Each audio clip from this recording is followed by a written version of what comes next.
Hello students, this is Raj Yadav and welcome to Chalak study YouTube channel.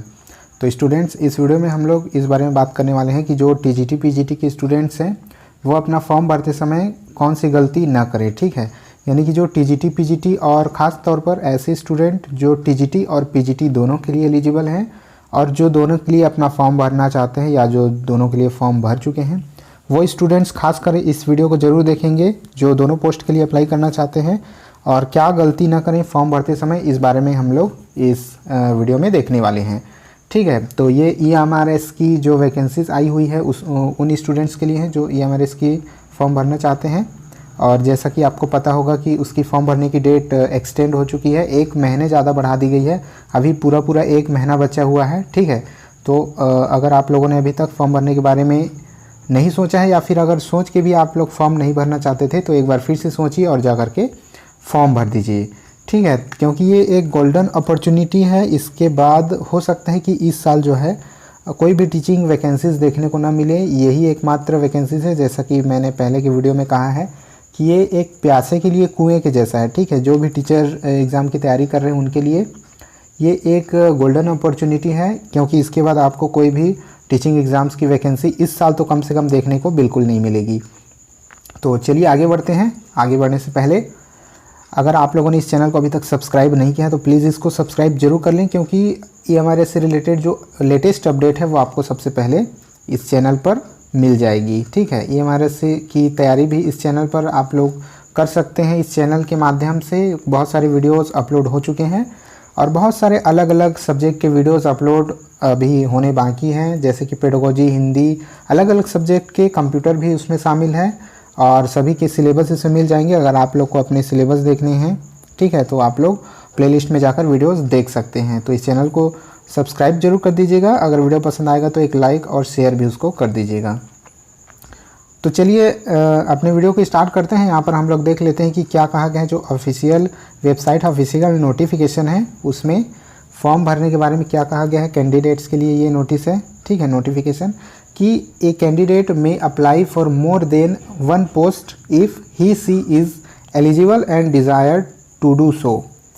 यानी कि अगर कोई कैंडिडेट जो है अप्लाई करना चाहता है मोर देन 1 पोस्ट, यानी एक से ज़्यादा पोस्ट के लिए अप्लाई करना चाहता है, तो वो अगर वह एलिजिबल है तो वह बिल्कुल इसको कर सकता है, इस काम को, यानी कि वो अप्लाई कर सकता है। अगर वह एलिजिबल है तो वो एक से अधिक पोस्ट के लिए भी अप्लाई कर सकता है। In such cases the candidate will have to pay the requisite fee separately for each post as applicable। कहने का ये मतलब है कि अगर वो एक से अधिक, ये मान लीजिए कि वो 2 पोस्ट के लिए अप्लाई करना चाहता है, टीजीटी के लिए और पीजीटी के लिए, दोनों के लिए। तो अगर वो 2 पोस्ट के लिए अप्लाई करता है तो उसको दोनों पोस्ट के लिए अलग अलग जो है फ़ी पे करना पड़ेगा।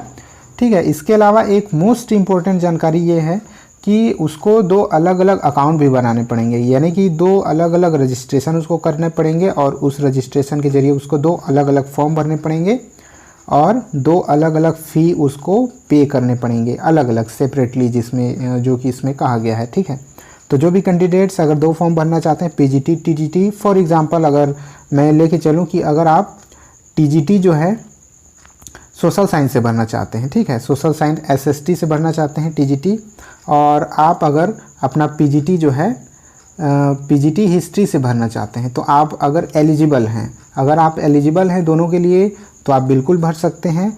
और अगर एलिजिबल नहीं हैं तो अपनी एलिजिबिलिटी क्राइटेरिया पहले आप चेक कर लीजिएगा। इसके बारे में भी बताया गया है, आगे इसके बारे में बात करते हैं।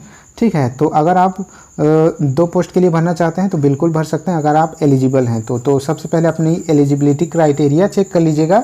अगर आपको जानकारी नहीं है तो किसी एक्सपर्ट से पूछ जरूर लीजिएगा कि हम इस पोस्ट के लिए एलिजिबल हैं या फिर नहीं है। ठीक है, तो देखते हैं आगे क्या कहा गया है। आगे ये कहा गया है कि candidates are therefore advice to verify their eligibility condition before applying. यानी कि यही चीज़ इसमें भी कहा गया है कि कैंडिडेट्स सबसे पहले अगर ये वेरीफाई कर ले अपने एलिजिबिलिटी के बारे में, ठीक है, उनको एक एडवाइस दिया जाता है कि सबसे पहले वे यह श्योर हो जाएं कि उनकी एलिजिबिलिटी है कि नहीं। अगर वो टीजीटी पीजीटी दोनों के लिए भरना चाहते हैं तो सबसे पहले वो ये श्योर हो जाए कि दोनों के लिए वो एलिजिबल हैं या फिर नहीं है। तो अगर वो एलिजिबल नहीं है तो फॉर्म बिल्कुल ना भरें, उनके फॉर्म भरने का कोई मतलब नहीं, ठीक है। एग्ज़ाम पास करने के बाद भी उनका कुछ नहीं होगा अगर वो एलिजिबल नहीं है तो।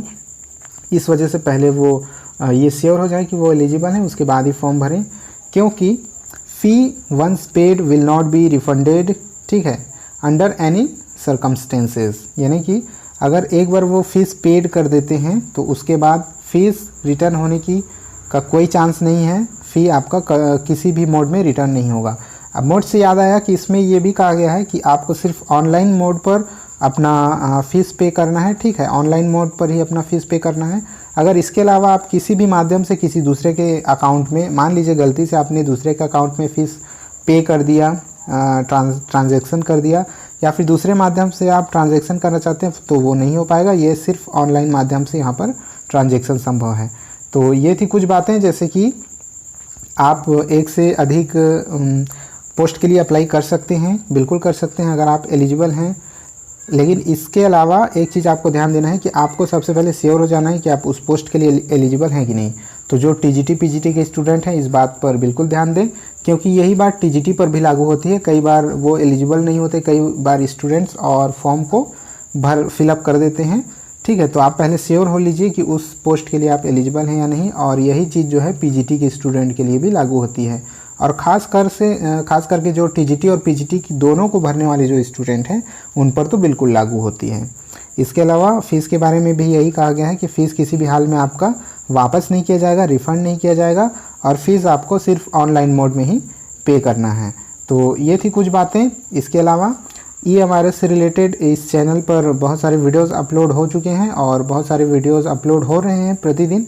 तो आप लोग अपनी तैयारी को जारी रख सकते हैं उन वीडियोज़ के ज़रिए, ठीक है।